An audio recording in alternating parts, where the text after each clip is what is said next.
मेरे प्यारे हमवतनों, नमस्कार। मन की बात में आप सभी का बहुत बहुत खैर मकदम है। जुलाई का महीना यानी मानसून का महीना, बारिश का महीना। गुज़िश्ता कुछ दिन कुदरती आफात के सबब तशवीश और परेशानी से पुर रहे हैं। यमुना समेत कई नदियों में सैलाब से कई इलाकों में लोगों को तकलीफ उठानी पड़ी है। पहाड़ी इलाकों में लैंडस्लाइडिंग के वाक़यात भी हुए हैं। इसी दौरान मुल्क के मगरबी हिस्से में कुछ वक्त पहले गुजरात के इलाकों में बिपरजॉय साइक्लोन भी आया। लेकिन साथियों, इन आफात के बीच हम सब अहले वतन ने फिर दिखाया है कि इज्तिमाई कोशिश की ताकत क्या होती है। मकामी लोगों ने, हमारे NDRF के जवानों ने, मकामी इंतज़ामिया के लोगों ने दिन रात लगाकर ऐसी आफात का मुकाबला किया है। किसी भी आफत से निपटने में हमारी सलाहियत और वसाइल का किरदार बड़ा होता है, लेकिन इसके साथ ही हमारी हसासियत और एक दूसरे का हाथ थामने का जज्बा उतना ही अहम होता है। सभी के मफाद का यही जज्बा हिंदुस्तान की पहचान भी है और हिंदुस्तान की ताकत भी है। साथियों, बारिश का यही वक्त शजरकारी और आबी तहफ़्फ़ुज़ के लिए भी उतना ही ज़रूरी होता है। आज़ादी के अमृत महोत्सव के दौरान बने 60,000 से ज़्यादा अमृत सरोवरों में भी रौनक बढ़ गई है। अभी 50,000 से ज़्यादा अमृत सरोवरों को बनाने का काम चल भी रहा है। हमारे अहले वतन पूरी बेदारी और जिम्मेदारी के साथ आबी तहफ़्फ़ुज़ के लिए नई नई कोशिश कर रहे हैं। आपको याद होगा, कुछ अरसे पहले मैं MP के शहडोल गया था। वहाँ हमारी मुलाकात पकरिया गांव के आदिवासी भाई बहनों से हुई थी।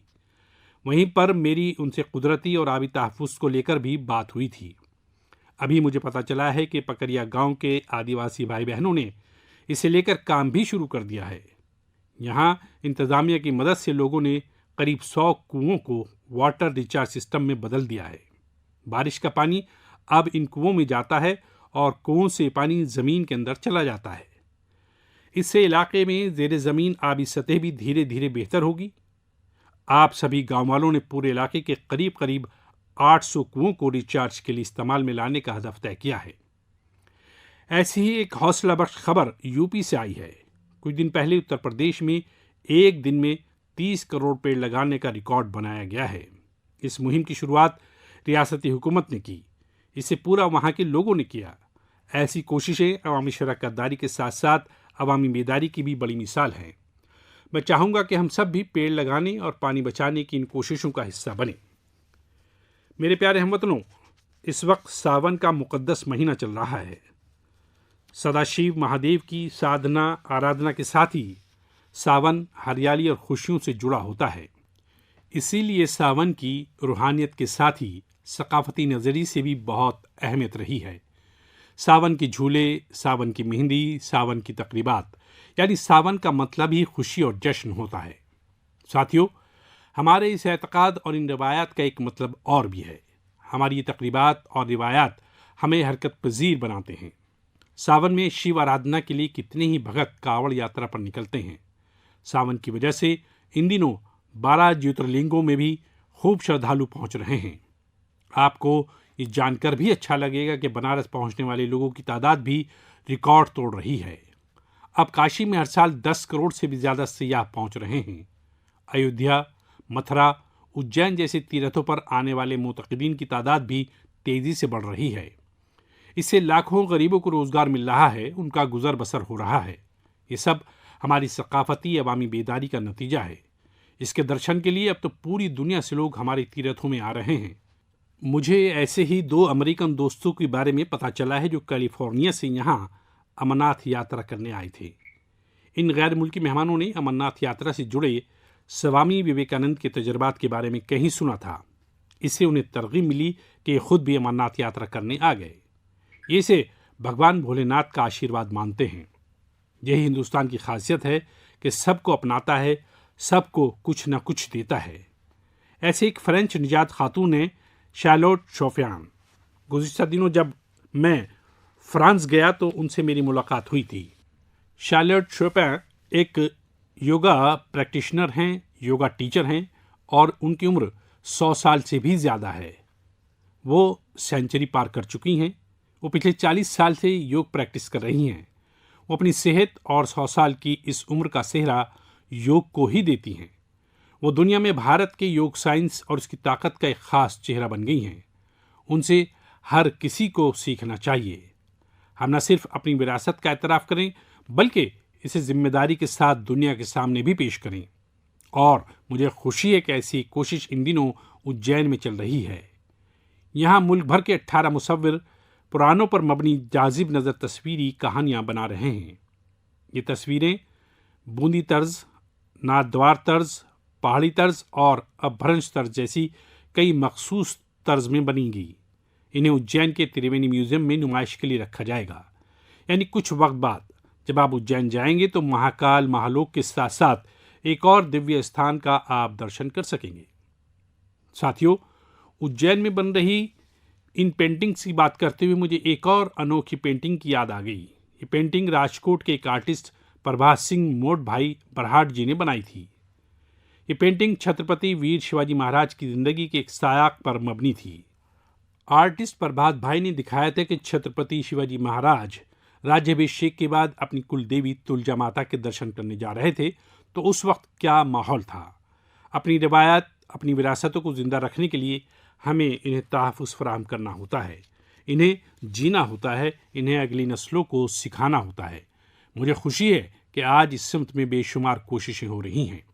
मेरे प्यारे हमवतनों, कई बार जब हम इकोलॉजी, फ्लोरा, फौना, बायोडाइवर्सिटी जैसे अल्फाज सुनते हैं तो कुछ लोगों को लगता है ये तो स्पेशलाइज्ड सब्जेक्ट है, इनसे जुड़े एक्सपर्ट्स के मौज़ूआत हैं, लेकिन ऐसा नहीं है। अगर हम वाकई कुदरत से प्यार करते हैं तो हम अपनी छोटी छोटी कोशिशों से भी बहुत कुछ कर सकते हैं। तमिलनाडु में वाडावल्ली के एक साथी हैं सुरेश राघवन जी। राघवन जी को पेंटिंग्स का बड़ा शौक है। आप जानते हैं पेंटिंग फन और कैनवास से जुड़ा काम है, लेकिन राघवन जी ने तय किया कि वो अपनी पेंटिंग्स के जरिए पेड़ पौधों और चरिंदों परिंद की जानकारी को महफूज करेंगे। वो अलग अलग फ्लोरा और फौना की पेंटिंग्स बनाकर उनसे जुड़ी जानकारी का डॉक्यूमेंटेशन करते हैं। वो अब तक दर्जनों ऐसी चिड़ियाओं की, जानवरों की, ऑर्किड्स की पेंटिंग बना चुके हैं जो ख़त्म होने की कगार पर हैं। फ़न के ज़रिए कुदरत की खिदमत करने की मिसाल वाकई अनोखी है। मेरे प्यारे हमवतनों, आज मैं आपको एक और दिलचस्प बात भी बताना चाहता हूँ। कुछ दिन पहले सोशल मीडिया पर एक अनोखा क्रेज़ देखा। अमेरिका ने हमें 100 से ज़्यादा नायाब और कदीम फनपारे वापस लौटाए हैं। इस खबर के सामने आने के बाद सोशल मीडिया पर इन फनपारों को लेकर खूब बात हुई। नौजवानों में अपनी विरासत के तई फ़ख्र का जज्बा नज़र आया। हिंदुस्तान लाए गए फनपारे 2500 से लेकर 250 साल तक पुराने हैं। आपको ये भी जानकर खुशी होगी कि नायाब चीज़ों का नाता मुल्क के अलग अलग इलाकों से है। ये टेराकोटा, स्टोन, मेटल और लकड़ी के इस्तेमाल से बनाई गई हैं। इनमें से कुछ तो ऐसी हैं जो आपको हैरत से भर देंगी। आप इन्हें देखेंगे तो देखते ही रह जाएंगे। इनमें 11वीं सदी का एक खूबसूरत सैंडस्टोन स्कल्पचर भी आपको देखने को मिलेगा। ये रक्स करती हुई एक अप्सरा का फन पारा है जिसका नाता मध्य प्रदेश से है। चोल अहद की कई मूर्तियां भी इनमें शामिल हैं। देवी और भगवान मुरुगन के मुजस्समे तो 12वीं सदी के हैं और तमिलनाडु की पुरफ्तखार सकाफत से जुड़े हैं। भगवान गणेश की करीब 1000 साल पुरानी कांसे की मूर्ति भी हिंदुस्तान को लौटाई गई है। ललितासन में बैठे उमा महेश्वर की एक मूर्ति 11वीं सदी की बताई जाती है, जिसमें वो दोनों नंदी पर आसीन हैं। पत्थरों से बनी जैन तीर्थंकरों की 2 मूर्तियां भी हिंदुस्तान वापस आई हैं। भगवान सूर्य देव की 2 मूर्तियां भी आपका मन मोह लेंगी। इनमें से एक सैंडस्टोन से बनी है। वापस लौटाई गई चीज़ों में लकड़ी से बना एक पैनल भी है जो समुद्र मंथन की कहानी को सामने लाता है। 16वीं-17वीं सदी के इस पैनल का ताल्लुक जनूबी हिंदुस्तान से है। साथियों, यहाँ मैंने तो बहुत कम ही नाम लिए हैं, जबकि देखें तो ये लिस्ट बहुत लंबी है। मैं अमेरिकी हुकूमत का शुक्रिया अदा करना चाहूँगा जिन्होंने हमारी इस बेशकीमत विरासत को लौटाया है। 2016 और 2021 में भी जब मैंने अमेरिका का दौरा किया था तब भी कई फनपारे हिंदुस्तान को लौटाए गए थे। मुझे यकीन है कि ऐसी कोशिशों से हमारे सकाफती विरसों की चोरी रोकने को, इस बात को लेकर मुल्क भर में बेदारी बढ़ेगी। इससे हमारी मालामाल विरासत से अहले वतन का लगाव भी और गहरा होगा। मेरे प्यारे हमवतनों, देवभूमि उत्तराखंड की कुछ माँओं और बहनों ने जो ख़त मुझे लिखे हैं वो जज्बात से भर देने वाले हैं। उन्होंने अपने बेटे को, अपने भाई को खूब सारा आशीर्वाद दिया है। उन्होंने लिखा है, उन्होंने कभी तसव्वुर भी नहीं किया था कि हमारा सकाफती विरसा रहा भोजपत्र उनकी रोजी रोटी का जरिया बन सकता है। आप सोच रहे होंगे कि ये पूरा माजरा क्या है। साथियों, मुझे ख़त लिखे हैं चमोली ज़िले की नीति माना घाटी की ख़वातीन ने। ये वो ख़वातीन हैं जिन्होंने पिछले साल अक्टूबर में मुझे भोजपत्र पर एक अनूठा फनपारा अतिया किया था। ये तोहफ़ा पाकर मैं भी बहुत हैरान हो गया। आखिर हमारे यहाँ कदीम अहद से हमारे शास्त्र और ग्रंथ इन्हीं भोजपत्रों पर सहेजे जाते रहे हैं। महाभारत भी तो इसी भोजपत्र पर लिखा गया था। आज देवभूमि की ये ख़वातीन इसी भोजपत्र से बेहद ही हसीन खूबसूरत फनपारे और मेमेंटो बना रही हैं। माना गांव के सफ़र के दौरान मैंने उनकी इस यूनिक कोशिश की तारीफ़ की थी। मैंने देवभूमि आने वाले सयाहों से अपील की थी कि वो सफ़र के दौरान ज़्यादा से ज़्यादा प्रोडक्ट लोकल ख़रीदें। इसका वहाँ बहुत असर हुआ है। आज भोजपत्र के प्रोडक्ट्स को यहाँ आने वाले तीर्थ यात्री काफ़ी पसंद कर रहे हैं और इसे अच्छे दामों पर ख़रीद भी रहे हैं। भोजपत्र की ये कदीम विरासत उत्तराखंड की ख़वातीन की ज़िंदगी में खुशहाली के नए नए रंग भर रही है। मुझे जानकर भी बहुत खुशी हुई है कि भोजपत्र से नए नए प्रोडक्ट बनाने के लिए रियासती हुकूमत ख़वातीन को ट्रेनिंग भी दे रही है। रियासती हुकूमत ने भोजपत्र की नायाब इक़साम को तहफ़्फ़ुज़ फराहम करने के लिए भी मुहिम शुरू की है। जिन इलाकों को कभी मुल्क का आखिरी किनारा माना गया था, उन्हें अब मुल्क का पहला गांव मानकर तरक्की हो रही है। ये कोशिश अपनी रवायत और सकाफ़त को तहफ़्फ़ुज़ फराहम करने के साथ इक़्तिसादी तरक्की का भी ज़रिया बन रहा है। मेरे प्यारे हमवतनों, मन की बात में मुझे इस बार काफ़ी तादाद में ऐसे ख़त भी मिले हैं जो मन को बहुत ही इत्मीनान देते हैं। ये ख़त उन मुस्लिम ख़वातीन ने लिखे हैं जो हाल ही में हज का सफ़र करके आई हैं। उनका ये सफ़र कई मानों में बहुत ख़ास है। ये वो ख़वातीन हैं जिन्होंने हज का सफ़र बग़ैर किसी मर्द साथी या महरम के बग़ैर पूरा किया है और ये तादाद 150 नहीं बल्कि 4000 से ज़्यादा है।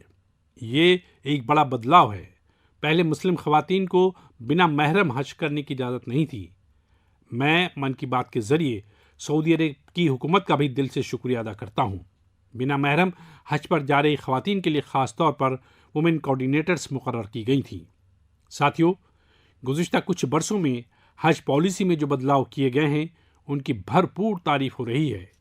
हमारी मुस्लिम माँओं और बहनों ने इस बारे में मुझे काफ़ी कुछ लिखा है। अब ज़्यादा से ज़्यादा लोगों को हज पर जाने का मौका मिल रहा है। सफ़र हज से लौटने लोगों ने, बिलखुसूस हमारी माँओं बहनों ने ख़त लिख कर जो दुआ दी है, वो अपने आप में बहुत बाइस तरग़ीब है।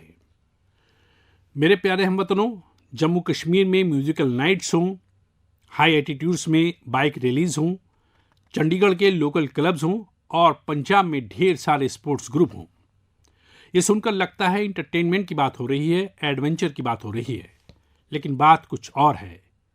ये इनेकाद एक कॉमन कॉज से भी जुड़ा हुआ है और ये कॉमन कॉज है ड्रग्स के खिलाफ बेदारी मुहिम। जम्मू कश्मीर के नौजवानों को ड्रग्स से बचाने के लिए कई इनोवेटिव कोशिशें देखने को मिली हैं। यहाँ म्यूजिकल नाइट्स, बाइक रिलीज जैसे प्रोग्राम हो रहे हैं। चंडीगढ़ में इस मैसेज को स्प्रेड करने के लिए लोकल क्लब्स को इससे जोड़ा गया है। वो इन्हें वाडा क्लब कहते हैं। वाडा यानी victory against drugs abuse. Punjab में कई स्पोर्ट्स ग्रुप भी बनाए गए हैं जो फिटनेस पर ध्यान देने और नशे से निजात के लिए अवेयरनेस कैंपेन चला रहे हैं। नशे के खिलाफ मुहिम में नौजवानों की बढ़ती हिस्सेदारी बहुत जोश बढ़ाने वाली है। ये कोशिशें हिंदुस्तान में नशे के खिलाफ मुहिम को बहुत ताकत देती हैं।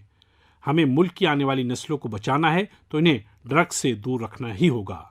इसी सोच के साथ 15 अगस्त 2020 को नशा मुक्त भारत अभियान की शुरुआत की गई थी। इस मुहिम से 11 करोड़ से ज़्यादा लोगों को जोड़ा गया है। 2 हफ्ते पहले ही हिंदुस्तान ने ड्रग्स के खिलाफ बहुत बड़ी कार्रवाई की है। ड्रग्स की करीब 1.5 लाख किलो की खेप को जब्त करने के बाद उसे तबाह कर दिया गया है। हिंदुस्तान ने 10 लाख किलो ड्रग्स को तबाह करने का अनोखा रिकॉर्ड बनाया है। इन ड्रग्स की कीमत 12,000 करोड़ रुपए से भी ज़्यादा थी। मैं इन सभी की तारीफ करना चाहूँगा जो नशे से निजात की इस नेक मुहिम में अपना ताउन दे रहे हैं। नशे की लत न सिर्फ अहले खाना बल्कि पूरे समाज के लिए बड़ी परेशानी बन जाती है। ऐसे में खतरा हमेशा के लिए ख़त्म हो, इसके लिए ज़रूरी है कि हम सब मुत्तहिद होकर इस समत में आगे बढ़ें। मेरे प्यारे हमवतनों, जब बात ड्रग्स और नौजवान नस्ल की हो रही है तो मैं आपको मध्य प्रदेश की एक इंस्पायरिंग जर्नी के बारे में भी बताना चाहता हूँ। इंस्पायरिंग जर्नी है मिनी ब्राज़ील की। आप सोच रहे होंगे कि मध्य प्रदेश में मिनी ब्राज़ील कहाँ से आ गया? यही तो ट्विस्ट है। एमपी के शहडोल में एक गांव है बिचारपुर। बिचारपुर को मिनी ब्राज़ील कहा जाता है। मिनी ब्राज़ील इसलिए क्योंकि ये गांव आज फुटबॉल के उभरते सितारों का गढ़ बन गया है। जब कुछ हफ्ते पहले मैं शहडोल गया तो मेरी मुलाकात वहां ऐसे बहुत सारे फुटबॉल खिलाड़ियों से हुई थी। मुझे लगा कि इस बारे में हमारे अहले वतन को और ख़ासकर नौजवान साथियों को ज़रूर जानना चाहिए। साथियों, बिचारपुर गांव के मिनी ब्राज़ील बनने की यात्रा 2-2.5 अशरा पहले शुरू हुई थी। इस दौरान बिचारपुर गांव गैर कानूनी शराब के लिए बदनाम था, नशे की गिरफ्त में था। इस माहौल का सबसे बड़ा नुकसान यहाँ के नौजवानों को हो रहा था। एक साबिक नेशनल प्लेयर और कोच रईस अहमद ने इन नौजवानों की सलाहियत को पहचाना। रईस जी के पास वसाइल ज़्यादा नहीं थे, लेकिन उन्होंने पूरी लगन से नौजवानों को फुटबॉल सिखाना शुरू किया। कुछ साल के अंदर ही यहाँ फुटबॉल इतनी पॉपुलर हो गई कि बिचारपुर गांव की पहचान ही फुटबॉल से होने लगी। अब यहाँ फुटबॉल क्रांति नाम से एक प्रोग्राम भी चल रहा है। इस प्रोग्राम के तहत नौजवानों को इस खेल से जोड़ा जाता है और उन्हें ट्रेनिंग दी जाती है। ये प्रोग्राम इतना कामयाब हुआ है कि बिचारपुर से नेशनल और स्टेट लेवल के 40 से ज़्यादा खिलाड़ी निकले हैं। ये फुटबॉल क्रांति अब धीरे धीरे पूरे इलाके में फैल रही है। शहडोल और इसके आसपास के काफ़ी बड़े इलाके में 1200 से ज़्यादा फुटबॉल क्लब बन चुके हैं। यहाँ से बड़ी तादाद में ऐसे खिलाड़ी निकल रहे हैं जो नेशनल लेवल पर खेल रहे हैं।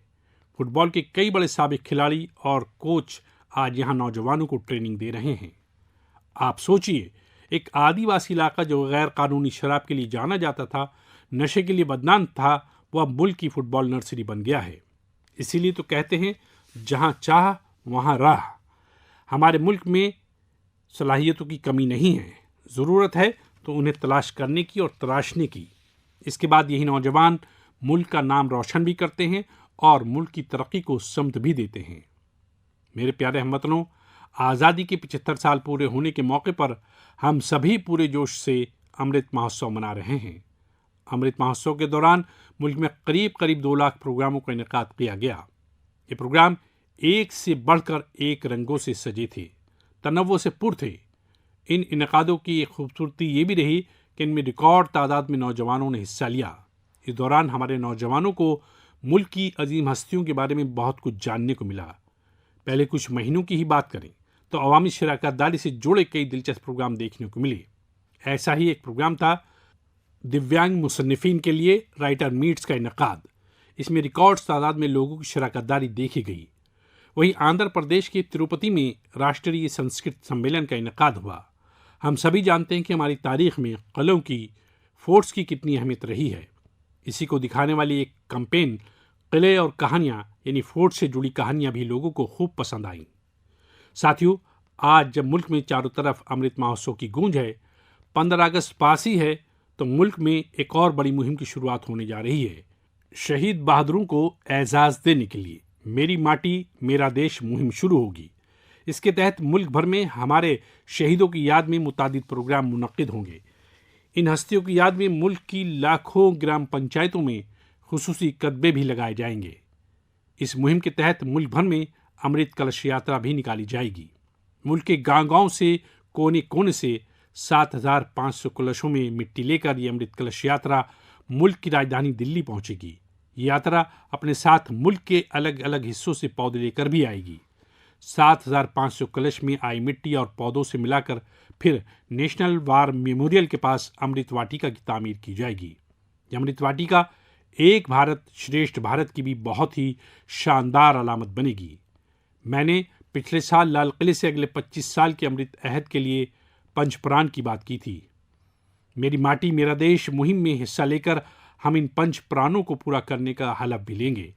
आप सभी मुल्क की पाक मिट्टी को हाथ में लेकर हलफ लेते हुए अपनी सेल्फी yuva.gov.in पर ज़रूर अपलोड करें। पिछले साल यौम आज़ादी के मौके पर हर घर तिरंगा अभियान के लिए जैसे पूरा मुल्क एक साथ आया था, वैसे ही हमें इस बार भी फिर से हर घर तिरंगा लहराना है और इस रिवायत को लगातार आगे बढ़ाना है। इन कोशिशों से हमें अपने फ़राइज़ का एहसास होगा, मुल्क की आज़ादी के लिए दी गई बेशुमार कुर्बानियों का एहसास होगा, आज़ादी की कीमत का एहसास होगा।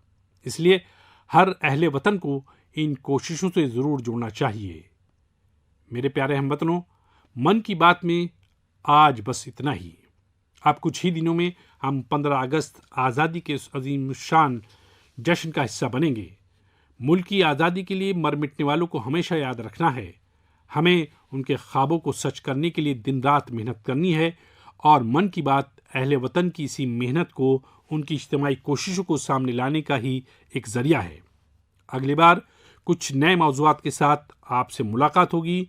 बहुत बहुत शुक्रिया। नमस्कार।